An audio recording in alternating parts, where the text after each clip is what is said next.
How to Liberate Yourself from Life and Death. Xiefeng. June 17, 2011. The subtlety of liberating oneself from life and death in The Treasury of the True Dharma.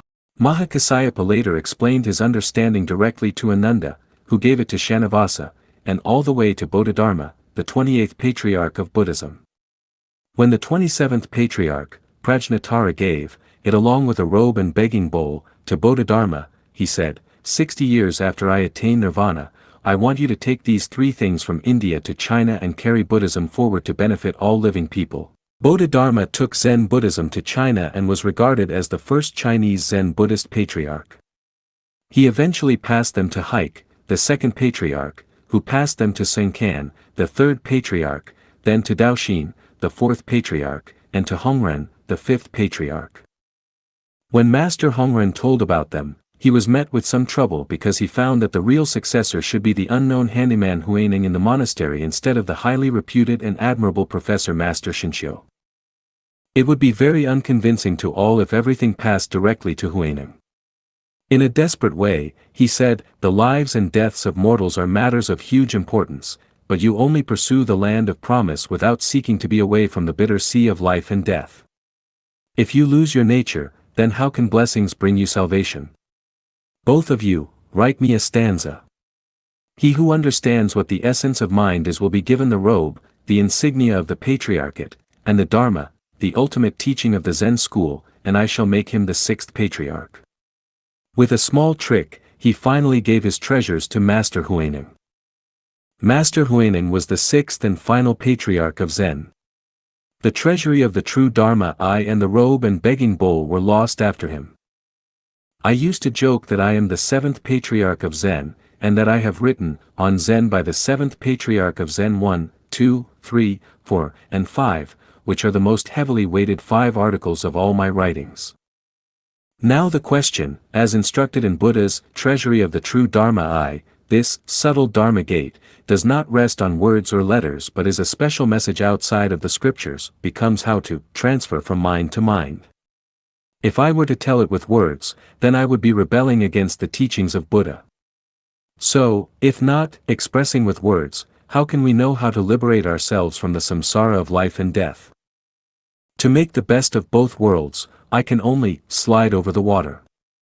Whether you can be liberated from life and death all depends on your level of practicing Tao, your destiny, and your root of wisdom. There is no life or death in life. The life and death seen by the world is an illusion. It is the evolved deduction of the carrier of life.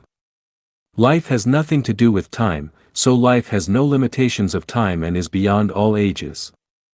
The nature of life is non-material structure. The form rendered by life is decided by its non-material structure decides the form rendered by it. Consciousness originates from structure, and in turn controls structure. Human consciousnesses make people, animal consciousnesses make animals, and if you develop your consciousness to that of a celestial being or a Buddha, then you will become a celestial being or a Buddha.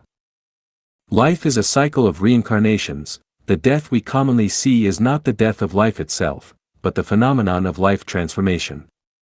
Life travels from one dimension into another, from one world into another, through the gate of life and death. When a life crosses that gate, from this field, we see it as death, but from the other field, it is life. All dharmas are marked with emptiness, they neither begin nor end, are neither immaculate nor defiled, and neither complete nor deficient. Therefore, in emptiness there are neither forms, feelings, perceptions, impulses, nor consciousness, neither eyes, ears, noses, tongues, bodies, or minds, neither sights, sounds, smells, tastes, touchables, or any sensations, and so on until we have form. There are no mind consciousness elements, no ignorance, no extinction of ignorance, and so on, until we have form.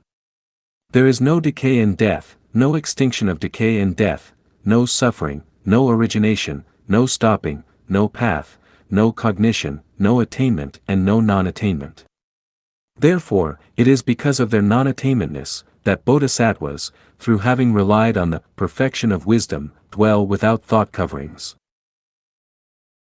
In the absence of thought coverings, they have not been made to tremble, have overcome what can upset, and in the end, have attained nirvana, to be free from life and death. When you are liberated from life and death, you can attain nirvana.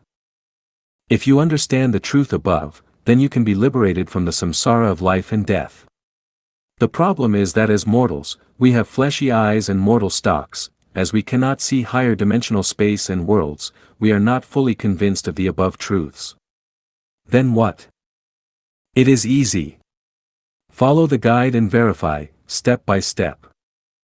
What are those things that hinder us from liberating from the samsara of life and death? The answers are greed, anger, ignorance, arrogance, and suspicion. Greed is the want to always possess more out of self-interest. Anger is to detest, blame, and envy. Ignorance is the belief that you are always right and never wrong. Arrogance is self-importance, pretentiousness, disdain, defiance, and the lack of a gracious, cherishing heart.